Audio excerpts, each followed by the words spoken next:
Up, you know what it is. It's your man Trey, aka T Smith. Loved by few, hated by many, respected by all. Coach boy, Coach D, ready to get it in on the world famous Turftalk, baby. First down, Willie Bryant. Green, and it's intercepted. Drake Jackson. Let's go. Let's go. Live my whole life around gangsters. Don't hang around nothing that ain't like us. Twin foes make them put away deuces. My whole hood in the building looking ruthless. Good afternoon, good evening, good morning. We appreciate anybody giving us a chance to check us out, no matter what time of the day. It's the world famous Turf Talk, man. It's what we do. This is how we're gonna give it to you. I'm one of your three co-hosts tonight. I'm T Smith, also known as Trey. My guy to the left of me, or to the right of me, the one and only Coach G, also known as GB. How you doing today, man? Man, I'm straighter than Big Worm's perm, brother. I wanted to ask you something, man. Is it me, or have we been seeing the biggest vegans in the history of the world? And no disrespect to Big D, but I'm starting to ask, are y'all frying y'all lettuce? Yeah. Man, these people are big, bro. And I eat burgers, I drink milkshakes, and I'm still as thick as a grasshopper's leg, man. I don't get it, bro. Like, how do we get these to go vegans, bro? Hey, it's funny that you mentioned that, because I done ran into a couple vegans or vegetarians, and I'm like, man, but you know what it is, bro? They don't eat meat, don't mean they don't eat carbs. Right, that's true. They killing them carbs. You know what I'm saying? Because you gotta want more carbs if you ain't eating no meat. I know you, just looking at you. If you don't got no burger on your burger, you about to get double fries or cheese fries, and you know what I'm saying, and 2 milkshakes. Like, just because they don't eat meat don't mean they don't eat carbs. Because I've been noticing that too. A lot of these kids is vegan and they big. Man, I'm like, man, are they frying their lettuce? Like, how they getting so big? Like, hey, you gotta supplement meat somehow, man. You fry everything. Cauliflower, zucchini, everything. You frying everything. But what's up with you, man? Man, we grinding, man. I learned that the more you move in silence and the less you show your hand, the more better off you are. You know what I mean? I feel like when you start showing and telling people what your next move is, it's like swimming with sharks. Yeah. So it's, we've been moving, we've been grinding, and I got a lot of things coming up. I'm so blessed. I'm happy, and I'm just gonna let it all come to fruition. And when it happens, people gonna see. You know what I mean? But a lot of big things coming, man. God is good. God is good. Yeah, we all learn different ways, and the less you tell people, the less, number one, they can hate on. Number two is the less that people that have the ability to jump in your way, right, and talk to people that you might know through, through each other or whatnot. They can't do it because they don't know even what you're talking about or what you're thinking about. So I've learned the hard way. I'm pretty sure you have your own testimonies with that. But hey, it's Turf Talk, man. This is what we do. I can't wait for our guest tonight. I'm excited. Coach Dennis is leaving the gym right now, which he does Monday, Tuesday, and Wednesdays down in the city of Corona, the Get It Done gym. So we definitely want to show some love to that. If you want to get some work done, go get some work done with him. If you want to get with Coach G, and I believe he's out there with Bankhead and the NFL. I mean, he's out there with Bankhead on one session, and on another session, he out there with the NFL flag team. Follow him. We'll have all the information so people can get their kids involved, because these is 2 programs that you definitely want to get involved with that'll lead your kids to success. So with all that being said, and our disclosures and sponsors, talk to me about I know you're supposed to be doing something with the 11U. I know you taking a break this year. How's things going? I see you starting to rev the engine up where you got the kids out there working out now. Right, man. It's grind time, man. It don't stop till the casket drop. Man, we've been going hard. Like I said, I got a lot of big things coming up on December 27th. I got something big coming up at SoFi Stadium, a nice tryout for this team. I'm going to be the head coach of the Trillion Boys 707. So at SoFi at 3:00. If you got what it takes, I'm the head coach of the 11-12U, and it's going to be a beautiful thing, man. And on another note, man, the portal is blowing up like some bad gaskets, brother. Yeah. We texting each other all day because we can't even believe this. What's going on? The portal is better than the NFL offseason free agency. Man, this is crazy. And I don't think a lot of people notice, but over 40% of the boys in the young men in the portal will not ever get out. There's young men that have been in there over a year and a half. So it's like, man, you gotta bet on yourself, but you gotta make sure that you got what it takes. Because like I said, over 40% of the young men in the portal will not get out. There's teams like Virginia Tech that already have 11 boys that went in there. Texas A&M, they have 10 boys. Ole Miss has 9 boys. Washington State, they have 9 boys in the portal. So right now, the portal is like what we say: the portal give us and the portal take us away. Nobody can't take that away from you right there, man. I want to talk about. I want to ask you a couple questions. We're gonna get into. I'm gonna throw some stuff at you. Coach Deion, prime time at Colorado, left Jackson State. A lot of people have a lot of emotions behind that. You know what? We're gonna talk about that with our guests too. That's a good one right there. Baby man, Floyd. You know, the one and only linebacker, Oregon from Upland. He's in the transfer portal. I seen a Slovis, ex-USC quarterback, in the transfer portal. And this is the one I seen. The running back from Alabama put eyes on and said, Coach Deion, you got room for your nephew? So Deion then already got a running back from Alabama and a wide receiver from Alabama and a wide receiver from Oregon with his son. Man, this is crazy. Coach Dennis checking in with us. Yeah, we just told him about Coach Dennis leaving to get it done, Jim. He's out there from 6 to 9. Give him a call. Let him know Monday through Wednesday. It's the only place you get them done and get it right. That's right. Hey, Coach. Hey, well, look, we ain't even checked in yet. I just want to start. We said Coach Deion in Colorado, Floyd, Oregon in the portal, Slovis in the portal. 3 kids from Alabama put the eyes on Coach Deion, said, you got room for your nephews. They said he got 5 stars already and supposed to get another 6 or 7 by the weekend. Come on, Coach Dennis, talk to us. Man, hey, he know what he's doing, man. He didn't take a program from nothing to something. This is the first time in history that Jackson State has ever went undefeated. You know what I mean? So, man, it looked like he know what he's doing. And I mean, he got that spit, man. The kids want to do what he do. You know what I'm saying? So it is what it is. For the people that's checking in, that's Coach Dennis down there. You know, the one and only Coach Dennis. Raider got his Raider stuff on. Coach G, I want to throw it back at both of you real quick for our guest check in. So a lot of people was talking about like prime time left him hanging. Do you honestly think he left him hanging, or he came to do what he came to do? Nah, he came to do what he came to do, man. This a reward, man. You know what I'm saying? He got to accept it. You know what I mean? That's just like telling you to not never progress. You know what I mean? Yeah. So he's excelling right now. So I definitely don't see it as a bad thing. Yeah, and that's the same thing how I was feeling. But then, you know, the people down in Jackson, Mississippi, he's brought a different light to Mississippi, right, Coach G? How you feel about that? Like, he's done something for Jacksonville, Mississippi that a lot of people haven't done and put the spotlight on Mississippi. Right. You know, I wrote something down that I think that it resonates with a lot of people. You can't live your life being controlled by other people's opinions who won't do what you do, but feel like they have the moral authority to tell you what to do. Yeah. So, I mean, we live our own life.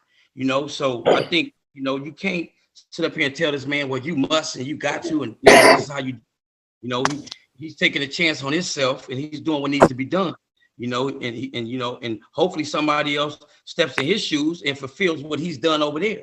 Yeah. But, you know, he has to do what he has to do. So that's one thing I got to say, man. You can't live your life based on what other people think. That's not good. And I was honestly confused by that. I was like, why so many people got so much you know, like you know, stuff to say about Deion going to Colorado? It's like he deserves it. He deserves a shot. Just like I think he'll be in college for a while and he might go pro. So you're gonna be mad at that he left Colorado? You know, Colorado. You know, hey, we just got our guest checking in. We don't want to hold him up. We know he's on the East Coast. We appreciate you for hanging out with the one and only Turf Talk. Right, man. Come on, Coach. How you doing tonight? Man, I'm great, man. How you guys doing, man? Man, we just want to say thank you for hanging out with us. I know it's kind of late that way, but we appreciate you. To get, you know, we all gonna pick your brain and get that knowledge from you. I know that's right, man. I know that's right. That's awesome, man. Yes, sir. Coach G, you want to go ahead and give your spectacular intro as you always do? Sir, man, I want to give it to everybody raw and uncut. You know what I'm saying? I want to say in today's edition, we will be taking you from the California orange groves to the deep south of the Georgia State peach vines. And when it comes to filling these kinds of shoes, it takes a different kind of mind. They say 10 toes to the turf, never. This brother walks on his heels. And with the skills to pay the bills, you on Novocaine, can you feel? Forever keeping it moving like Snoop Dogg and his puff puff give. Yes, he's doing it like that. And with more degrees than a modern day thermostat, setting the standard for the coaches to model, changing the game like Michael Jackson and his Vida del Lago. At the point, we must all buckle down and look through the smog. This here brother accolades go longer than a Redwood Christmas log. Assistant AD, Florida State, athletic coordinator at Miami and Ohio State. He was selected one of 18 interns nationally for the NCAA's internship program. He also served on Mississippi State Athletic Department, also being a football player for the Bulldogs. I am honored to say this brother went from playing football to giving lectures. Now he is the bona fide Georgia State Athletic Director. Ladies and gents, players and haters, I give you Mr. Brad Horton, the Georgia State Athletic Director. Blessed and honored to have you here on our show. And before we go, all gas, I want to give you some names, and I'm going to tell you why in a minute. Caden Bryant, Mikey Sly, Liam Leve, Ignacio Garcia, Mason Vons, Darion Brown, Marvin Cooper, Josiah Diggs, Bryson Lewis, Daryl Elu, Ignacio Mafi, Albert Luveno Jr., Quentin Collins, Jacob and Maddox Weavers, King Manox, Matthew Gentry, Xavier Ward, Jalen Davis, David King III, Josiah Lopez, Darren Wood, and Mafi.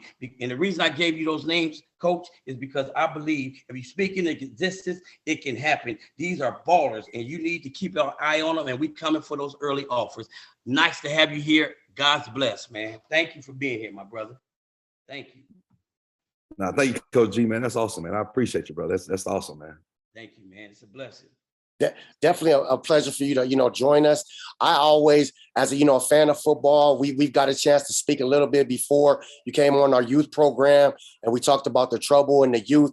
I want to touch on that a little bit, but more than anything, the man with your knowledge and your resume, can you walk us through it? It doesn't have to be extended. Walk us through from how you started to where you at now, so people get an understanding of where they can be and not limited. And and get to hear the man we get to talk to tonight. Nah, that's awesome, man. That's awesome. And Coach G touched on it a lot. For me, it all started at youth football. Being developed, was one of the things they preached. I'm originally from Columbus, Georgia. I played for a little league program that's still alive today, which is the Edgewood Red Devils. And our coach had one motto. His name was Coach Eric, and Coach Larry was, we develop, we don't take stars, we make stars. That's right. And, I was developed at a young age, one of the best players on the football field, but, it took time to, put in the work, put in the craft to get to where I am, today. So, from little league to middle school to high school, playing in high school, and then getting a chance to be the first player, in my family, first person to go to college, breaking a generation curse to be able to go do something positive and be able to change my life and other lives. So, I had a chance to go play football at Mississippi State in the SEC, which y'all know is an accomplishment by itself. But, playing in the SEC, and you guys were just talking about it, but I had the opportunity to go play for a guy by the name of Sylvester Croom, was the first Black African-American coach in the SEC. So to see, now where Dion is, and, where I was, in 2003 when I was in college, now to see, coaches that are African-Americans get that opportunity is a tremendous blessing, and I hope that guy goes and does well, in every envelope on his side. But, to fast forward through my life, playing football at Mississippi State, had a chance to go play NFL football, and it didn't work. But, it all started, and Coach G talks about it, a lot of coaches talk about it, but you got to balance being a student athlete. Student comes first. So I had a chance to go to that college and, with academic support and everything that you need, get a college degree. And when football was over, I was able to walk into a room with people that don't look like me, and say, hey, can you give me an opportunity? Can you teach me how to, work in administration? They were like, hey, we're going to give you every part of the game that we can. And to be able to use that experience, to get a job at the NCAA as an intern and then be able to work my way up, to where I am today is awesome. But, long story short, I was at Florida State University and we played in the Rose Bowl. And that's championship. We played at Auburn University. And I was working with Jimbo Fisher at the time. And we were doing the Macy's Day Parade. And, right after the Macy's Day Parade, I met 4 kids. It's a small world. And I tell all of my players today, all my parents, you never know who you're going to meet.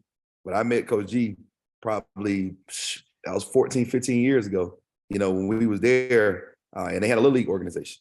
And those kids was at the parade and we were getting ready to play in the national championship. My son was 1 year old at the time. And I saw him what he was doing with those kids. And I came back home and I told, all the coaching staff, I'm gonna start coaching youth football. And they started laughing. I said, no, serious, like, as an athletic director and being an African-American athletic director, you don't get a chance to give back the way that you should give back. And I said, hey, this is gonna be my way, through God's blessing to give back. And I got involved with, Little League football, shortly after in Atlanta, when I left Tallahassee at Florida State and became the athletic director at Georgia State. I started a Little League football program and here we are today. I'm the head coach at ATL Elite Team.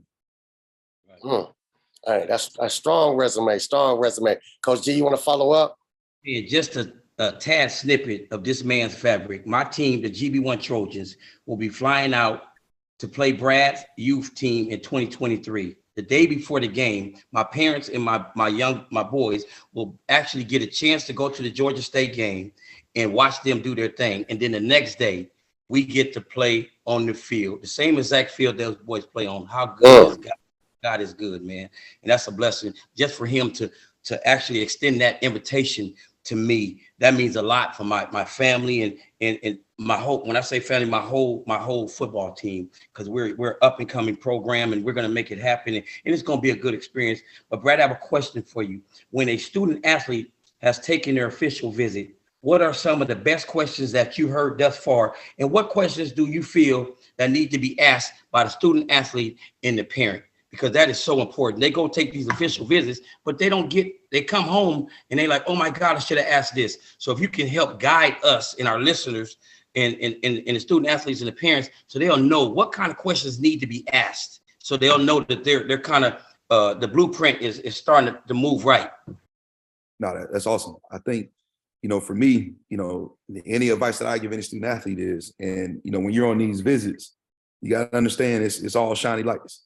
They're going to take you to, all the facilities. They're going to show you, the pretty water. They're going to show you the best part of campus. They're going to show you all the best. And the question that you got to ask is the bad. So I tell all of our parents, even when they come to my visit, any visit they have, the first part of it is, at the end of the day, you're a student. So how does the experience at your college help me become a better man? That's been the number one thing I preach. So, things have changed, the last 6 years that I've been doing this, but now, you have NIL. So you got the opportunity for kids to make money now. The one question I tell all of our recruits and all of our kids that even with us is, okay, can you teach me, my number one question would be, can you teach me how to make money? And then from that money, can you teach me how to be successful with that money? Right. So a lot of these kids are getting NIL deals and they're getting the money, but where is that money going? And I think the bigger educational part for us is you have to remember that a college degree still matters. So many kids walk through those doors and they say, hey, I want to play NFL football. It was an interesting stat. We were having a meeting today with our president of the university, and I'm sitting there in the meeting. I get a notification from ESPN. It was almost 600 kids today. The transfer portal opened today for Division I transfers. It was 600 Division I transfers. Man. So the question for me is, and I tell everyone, all right, first one is, how can I make money? How can you make me better? So of course, getting a college degree, but also those NIL deals. The second part is falling in love with the university, not the coach. Coaches change. When I went to Mississippi State, I got recruited by a guy named Jackie Sherrill. Jackie Sherrill is one of the best coaches, probably in the SEC at that time. In 2 years, here comes Florida and with Urban Meyer. Now Jackie Sherrill is gone. I get a chance to play for Sylvester Croom, who was the first African-American Black coach. So coaches are going to change. Position coach change. You have to be in love with the university and understand, okay, what do I need to graduate? What do I need to use the university to put me in a better situation in my life? Right. I think you just killed us right there. Because I'm gonna remember this for the rest of my life. Fall in love with the university, not the coach. So that's a jewel for everybody to tap in with. It's Turf Talk right here. Coach Dennis, you want to tap in real quick? Yes, sir. I wanted to hit right along with the transfer portal too. Like I said, like you said, it was 600 kids, man. That's just like crazy. It's like, but it's gonna be so hard for like a high school kid and a junior college kid to get in now because of for the transfer portal. So I wanted to ask you, Coach, what's some gems that a young guy coming out of high school, because I'm a high school coach. So what's some gems that you can give the youngsters, like just to stay motivated, because with this transfer portal is making it it's going to make it a lot difficult. Nah, most definitely. You hit it right on the head, Coach. I think, a lot of the high school guys and the model, like I said, 4 or 5 years ago was let me wait to make my decision and find out what the best fit is. If you're a high school guy, you almost have to be locked in by your, going into your junior year, where you're going to go. That cycle has changed now, where if you think back, from the seat that I sit in, you go back to COVID. When COVID hit, every student athlete that was in the college got an additional year of college athletics. Basically, they extended their career. So that took a kid that was already there 4 years, now they're here 5 years. So now a coach has to say, okay, I get a chance to keep my kid for another year that I really like. So why go get a high school kid that's young? He hasn't been in the weight room. He hasn't been to college. He hasn't put in the time to understand what it takes to be successful. And junior college athletes at the time, junior college was suspended. So a lot of junior college athletes, they lost the opportunity to be able to come to college. Right. So you're already in that whirlwind of, okay, now I'm losing to, some of these guys that are staying around for another year. Okay. And then you throw in the guys that say, okay, I got another year of eligibility. I've already graduated from college. I'm in the transfer portal, so I want to go somewhere else. So I think for the high school kids, and I tell every last one of them, because those numbers are, they're reducing. Like, right now in Georgia, this Friday, Saturday, this Thursday, Friday, Saturday, we got, Georgia high school playoffs. And we've done something unique where we have the Georgia high school playoffs at Georgia State Stadium, for kids to play in a college stadium. But in that number, I was looking at, just some data on my side. It's 21 kids right now that are 4-stars that are not committed. And I said, it's a reason why those kids are not committed, because the college coaches are waiting on the JUCOs. They're waiting on the transfers to see who's going to pin out where, and then I'll go get the high school kid. So now those kids that are celebrated that are 4-stars are now the bottom of the barrel to go to a college. So I tell every kid, don't look at Division I, don't look at Division II, don't look at Division III and frown. You have to look at what's best fit for you as a student athlete, because an NFL scout will find you. I can promise you that. It happens. So it's one of those things that you have to fundamentally know. You have to fundamentally be sound and say, okay, I'm gonna work on my craft. And if I got to go to a mid major, I'll go to a mid major. If it's not, it's not the bigger school, it's not the big name, but if it fits me, and let me get there. Let me work on my craft, because I promise you, a college degree and NFL scouts, they'll find you. It comes your way. Yes, sir.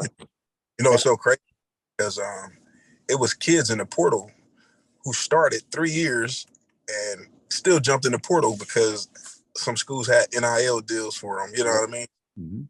Like, I don't know. I don't know if it's going to get out of hand, but I feel like,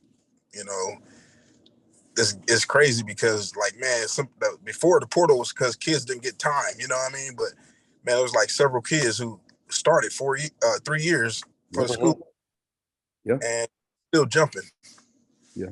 And, and I'll say this, Coach, I tell, right now at Georgia State, we have 12, 13 guys in the portal. I haven't frowned on not one guy. I told every last guy, as long as they graduate from our university and another fit is better for them, I'm all for it. So I totally support, the transfer portal, because it's just scary with the numbers. But if you have to find the best fit for yourself, I'm all for it. Because these coaches, they have no choice but to move around. They have no choice but to support their families and, be better men and be able to help others. So you just have to make sure it's the best fit for yourself and then be able to move forward. But it's scary, in the chair I sit in, because, last year I think it was an odd number of maybe 1,200 kids that were in the transfer portal that never found a home. So there's 1,200 kids right now that never went to another college. And I tell those kids, maybe where you were, maybe been better. You don't know.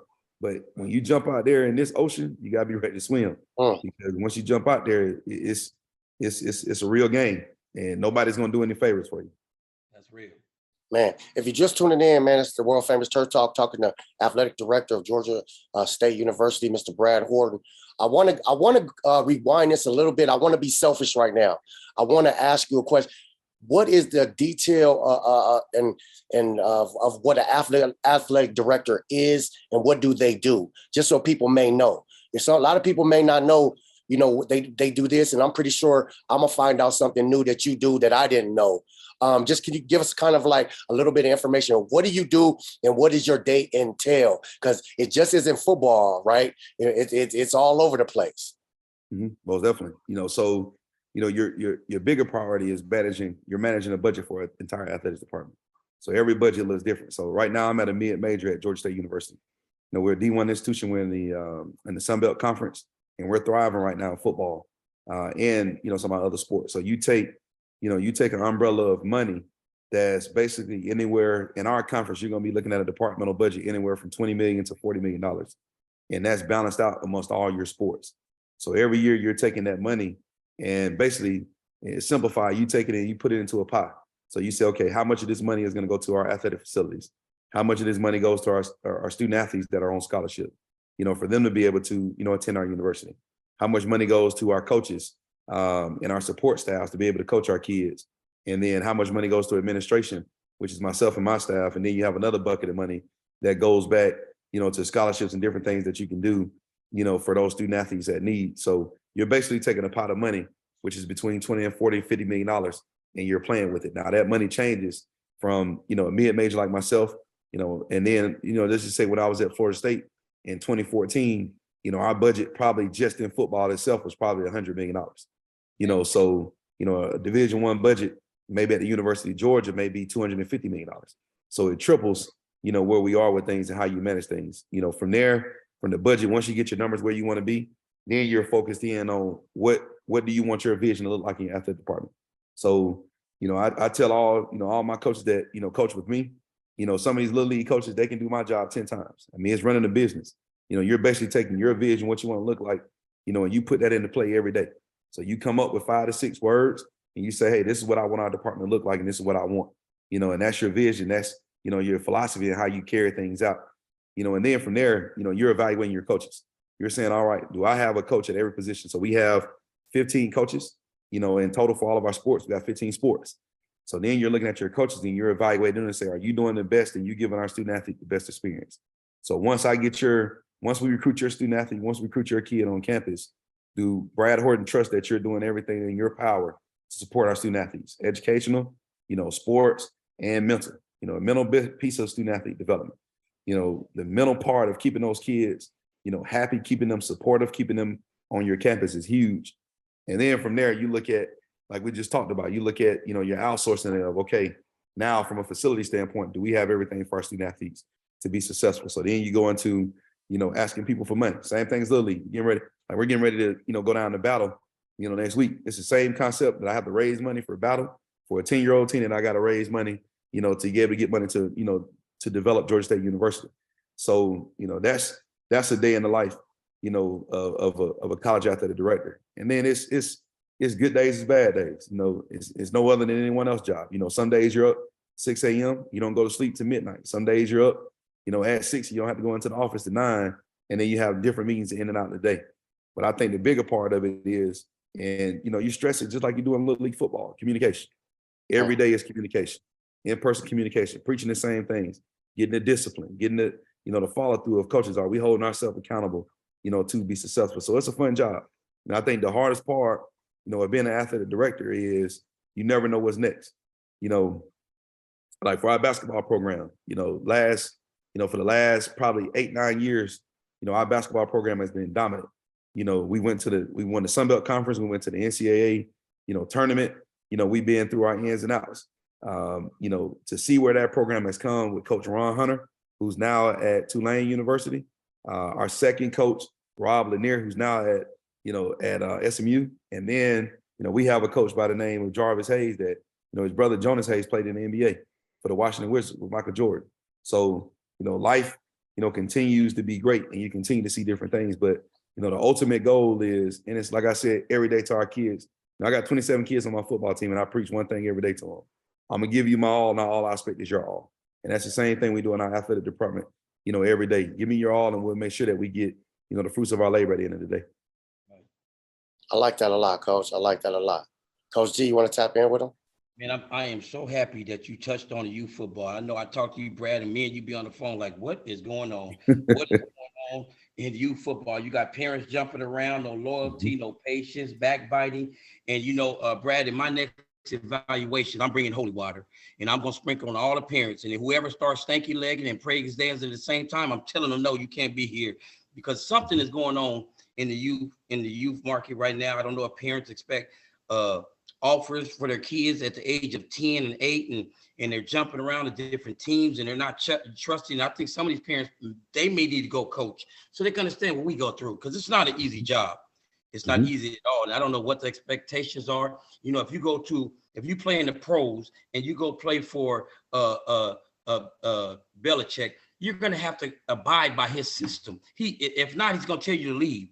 So it's almost like people like you and myself, we have to get these young men, these young boys prepared for the next level, because out here, I'm sure it's out there the same too. You go to Bosco, modern day Centennial, those coaches are like, this is my team. I run my team. If you don't like it, then leave. And I don't know what's going on. I don't know if you're dealing with that out there or is it just a California thing? I don't know. Yeah, same here. I mean, it's, I tell our parents, I had a conference call with them earlier today. We were talking about nationals. I told them it's you got to sometimes step away and understand the experience that your kid has. And G touched on it. I have a team that, and I tell our parents all the time, I think sometimes they get lost in the wins and losses and everything that comes with it. But I told them, your kid gets a chance to play in a college stadium and they don't pay any money. And my biggest thing is to allow them to play in a college stadium so they can understand what it takes to get there. Because, I truly believe out of kids on my team, probably more than half will get a chance to go to college. Out of that half, probably 4 or 5 of them make it to NFL. And I hope they give back in a positive manner. And I tell our parents every day, that's all I care about. But I told them as well, even from my side, you get to a point where you build these travel teams and you have these all-star teams and you look back at yourself and you say, okay, I've given. All right. And I'm asked by my parents every day to run my youth team like I run Georgia State. And I tell them every day, you don't want that. I tell them, like, if you come on this field late with your shoes untied, in a college, then you won't have a scholarship. So you got to understand, do you really want that, for your kid at 10 years old, or do you want me to develop your kid and teach them, hey, how to tie your shoes, how to be able to do some of these things the right way so that they can be prepared when they get to the next level. But, youth football is no different from college football. I'm pretty sure I got kids right now play for me. They're going to be in the transfer portal. I told them I can't wait for it's going to be a youth transfer portal in probably 5 years, because kids go from program to program. You got kids going out of their own city, out of their own states to go play for other teams and other coaches. And, I tell our parents, you're really putting them in a bad situation, at an early age, from giving them the idea that, hey, this coach is not good enough for me. And I tell all our parents, any coach that's coming out here for free, you should be appreciated. You should be hugging every day, should be thank you, because they're molding your kid for the future.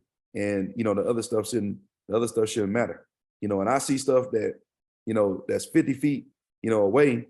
And, some people don't even grasp it, from a different level. But, I tell all our parents every day, I stress to them every week, and sometimes I get into arguments with some because, I tell them, I don't do this for money. I don't bet on kids. I don't have any, I don't have anything to gain from this. I'm giving all these kids my energy, my time, my effort for them to be able to be successful. And that's all that should matter at the end of the day. And I tell all these coaches, we was on the call, I think a month ago, and they were talking about the violence in sports, all these things going on. You got to check your ego at the door as an adult man, and you got to understand what you're out there doing it for. And, I tell all our kids, on a constant reminder that I'm out here for you all. So I'm not out here to argue with your mom. I'm not here to argue with your parents, your dad. I'm not out here to talk about all the training sessions you go to. I'm here to develop you in the best way that I know how to develop you. And you see where things go from there. Right. Coach Dennis? Man, I'm just sitting back. I feel like you, man. I'm like just taking in everything, man. You know what I mean? Because I just appreciate what he's telling us right now, man. It's a gem. Yeah, But and I'll say this too. I'll say this, and I'll touch on this again. And G and I always talk about this, and we joke about it. But as well, parents, we got to understand, once your kid goes to college, it's still development. Like, I think sometimes we forget that, once a kid goes to college, like, we have this perception that, hey, all right, my kid made it D1, now I don't have to do anything anymore. They're ready to go. They're going to be in the NFL. Like, once your kid gets on the college campus, it's almost as if you're starting all over from scratch, like Little League football. Like, that investment and that support has to go through a whole nother level. So I tell parents all the time, and it go back to G question, and I'm just thinking about it on top of my head. But if you're a parent, you got a D1 athlete, D2 athlete, D3 athlete, those calls every day are needed. I can't stress enough, how much it means to an 18-year-old kid that's away from home that thinks he's tough. Yeah. Thinks, okay, I got my own room, I got my own space, I can do whatever, but really wants mom, dad, or the guardian that's been there forever just to call every day and say, hey, did you get up? Did you do this? Did you go to class? Did you do what you're supposed to do? How you feel? Mentally, is everything all right? Because it's D1 sports is a business. And some of these kids, they've been loved their entire life. They've been the best athlete. They've been the best of everything. And you get to a D1 program and you're at practice and you're told, hey, that's not good enough. You're going to have to change your technique. You're going to have to change how you backpedal if you're playing DB. If you're a DN, you have to change how you get off the ball. This is the stance I want. And certain kids can't handle that without having that support that they've had their entire life that they really do need. And I think you touched on something important that I'm learning as a parent too. And we'll talk a little bit about it, but we talk about it a lot on the show. Coach Dennis' son plays for the 49ers. Coach G's son plays at a higher level. My son's at an NIA. And I make sure I text him throughout the week. And he was like telling me about football practice. I was like, no, I didn't call about football practice. I'm just saying how you are, how's the meals treating you, I'm saying, how you sleeping. Like if you got a cold, stuff like that. I think it's more important for parents to know that their kids are not just athletes. We have to, especially as a minority culture, we got to check up on their mental health. We got to see how they're doing and let them talk to you, let them vent to you. And you don't always have to be a dad. Sometimes you have, I'm pretty sure Coach Jackson can touch on this. You have to be a friend. You know what I'm saying? To your son now, he just want to talk. He don't really want to talk football no more. He already at the highest level. So I think that's important what you just reached on. Like, I think a lot of parents are trying to live through their kids' dreams, and that's what's hurting a lot of our culture as far as football culture. Yep. I agree with you. Coach G, you want to tap us out of here? Right. And man, that is so real what you were talking about. I want to do something called quick fire, coach. It's just 7 seconds. You got 7 seconds, and I'm going to ask you questions. Just fire off as fast as you can. You ready? I'm ready. Okay. So the most well-rounded receiver in the NFL today. Ooh, coach, you ain't tell me it's gonna be sports. Stephon Diggs.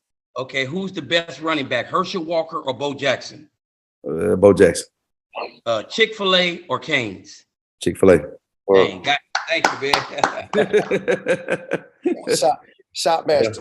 Super shout out to the athletic director of Georgia Southern University checking with us. We're gonna call him Coach Brad Horton. Coach Dennis, you have anything you want to say? I mean, your son plays on a high level. We're talking to an athletic director. I know you got a wealth of knowledge as well. People might not, get from you all the time. Anything you want to leave us with, Coach Jackson? No, I just wanted to say, man, like he said earlier, you got to stay in tune with your kids, regardless if they in college or whatever. Like I just tell my son, man, I just want to call you and say, how you doing?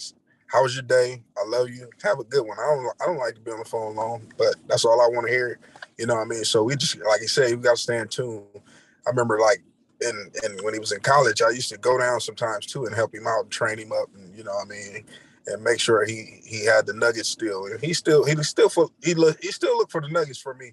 Now he calls me, Dad, what am I doing wrong? I'll be like right there, and I'm like, oh, you got to throw that rip, and so we still. I think we still got to coach him up. You know what I mean? Even though they want to hear that, they don't want to hear too much about him. But like I said, he hits me up and be like, man, Dad, what should I do? You know what I mean? So. Yeah, and I'm glad you touched on it because it never changes. The funny part is, from every job that I've been at, when I added up numbers, I think the last time I looked, and I don't never brag about this stuff to a lot of people, but I probably have been around probably 60 to 80 guys that are in the NFL, and I still keep in contact with some of those guys and see, the ups and downs, the roundabouts, everything that happens. And it's interesting to see, like you said, some kids that have the support at home and some kids that don't have the support. Like, for instance, like a kid like Jalen Ramsey. Jalen Ramsey was at Florida State when I was there. He was a kid that, was an 18-year-old kid, bright-eyed kid, great personality.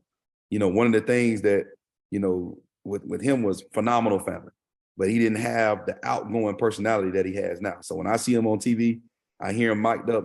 I sit back sometimes and I laugh, and see, some of the things that, that he's been through and know that kid and see, what he's able to do now, in the NFL and be able to go through that. And then you take another kid that, is on an entire different spectrum. Jalen Ramsey comes in, 5-star kid, everything perfect, great background, everything works out for the kid. Then you see a kid like, for us was Xavier Rhodes. Father was in some trouble at a young age. Father in and out of his life, very supportive. He stayed in contact with him. One parent household. He comes to Florida State, and we tell him first weekend, hey, we don't think that you're a good receiver. Now the kid was a 5-star receiver coming from, Florida, and he's hitting his head on the window first year saying, hey, I don't know what I'm gonna do. And we moved him to cornerback, and he believes and trusts in our process, and ends up getting drafted in the first round and plays in the NFL right now. So a long time. He playing a long time. Yeah. So, parents got to understand, like, some of these kids go to college and you never know, they're going to be told, hey, move position, do this, do that. And you have to, again, fall in love. Like one of the biggest things I ever talk about with Xavier Rhodes to everybody is he was in love with Florida State University. He didn't care who the coach was. He didn't care none of that. He was like, whatever is going to help for me to be able to make Florida State a better place, I'll do it. And, at the end of the day, for him doing what he did, it benefited him. That kid, he made a lot of money in his lifetime, and he don't have to stress. He got a phenomenal parent, but again, it's just to see the difference of kids that have everything, some kids that don't have everything, but they're dedicated to their craft and they see success, because they're so dedicated to that process. Right. Hey, once again, man, I can't say it enough. We got the athletic director of Southern University, Southern Georgia University right here, man. Is Mr. Coach Brad Horton. You don't get a chance to pick brains like this all the time, not especially me. I appreciate Coach G, Coach Jackson, and we definitely appreciate you for hanging out with us, man. And like I said, anytime you need to come on, we'd love to have you back and just check in with you, check your temperature and see how the season is going, the off season. We just appreciate you, Turf Talk, right here, man. And I'm gonna do this real fast because I know we got to get off here. Yeah, I'm gonna read a message because, like I said, sometimes you sit back and I love for y'all to get this guy on the call in the future. Because with some other coaches, Coach G, hook it up. Yeah, but it's a coach that's at Columbia Knights in South Carolina. Right. And Coach G, he played, and again, I see stuff that sometimes people don't see, but I want to, before I read this message, I want to, tell this coach, you did a phenomenal job, man. He played in the AYF, his first playoff game today against the Maryland Heat. The guy was on the call with us last week, DeMarco, and we was laughing at DeMarco and stuff, but he posted this message, and I hope this gets echoed to parents and different people. But he posted this on Instagram, and I took a picture of it, and I'm gonna share it with my parents. But here we go. He said, "Attention parents, stop expecting coaches to do what you won't do. We only have your children 6 hours a week for at most 4 months. You have them their entire lifetime. With that being said, you have to work with your child or children outside of regular practice. This goes for any sport. If your time is important, so is ours. Remember that. So stop showing up to games complaining about why your child isn't getting any more playing time. If you were at practice, you'll know why. Plus, don't think your child is such a superstar that they barely show up to practice and they're going to start on game day. Go sit down somewhere. Also, parents, you do know the coaches and players can't hear you. So stop being negative on the sideline. That energy transfers to the coaches and players who are already frustrated. Stop adding to it. If you have something bad or negative to say, wait until you get in your car at home. Finally, you get what you pay for. Always remember that. You want your child to play for a reputable organization in which traveling will be involved. It costs. It's reputable organizations for a reason, so stop complaining. So that's Xavier Harvey, a head coach, I think, for the 10U. But for him to say that, that's the words that, we always talk about as coaches that you need to hear. Stop the negativity, parents.